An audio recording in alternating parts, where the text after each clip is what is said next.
Alrighty, welcome to video number 2. I'm buying and selling raw land step by step. This is the getting started video here. This is what you need to focus on to get up and running. Now, if you just happen to stumble upon this video, directly below in the description, I'll put a link to video number 1 and then all the other videos as well, so you can kind of follow along and go ahead and consume all this. Decide if raw land investing is for you, if you want to create cash flow from it, and then scale your business from there.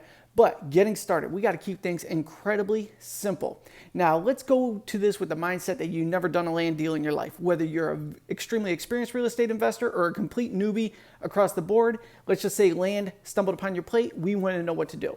You have to know the numbers. I always talk about this. It sounds boring, but this is everything. So start in an area where everybody's already investing and you could buy land incredibly cheap. This is all across the Southwest in the deserts and Central Florida. So let's say that in Central Florida, quarter-acre lots on the MLS are selling for $5,000 a pop. Let's say 1-acre lots in the middle of the desert are selling for $2,000 a pop. You want to know these numbers. Now, how do you find these numbers?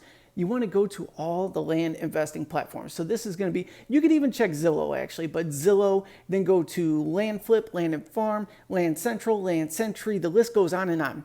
You need to study these numbers. I want you to pick 3 to 5 different areas and just consistently study the numbers. So Navajo County, Arizona, 1.25 acre lots are going for blank on a cash price and this much on a cash flow note. This way, when you know the numbers, you will know when a deal pops. Now, I'm gonna just give you a little example of this.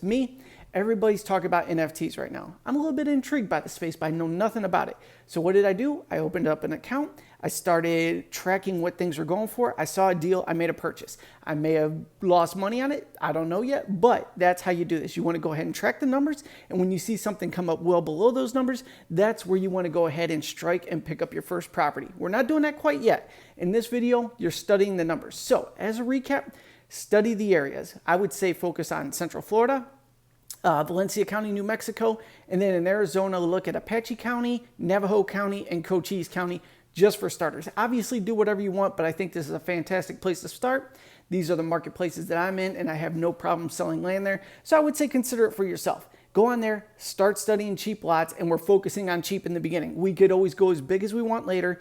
We want to focus on cheap. Cheap is going to be easy to go ahead and buy, and it's going to be easy to flip. So go ahead. That's your homework right now. Let's jump into the next video. I'm going to break this down the next step so we can keep pressing forward on this land flipping formula video series. And as always, everything you need is found directly below this video. Dive into this. Let's jump into the next video.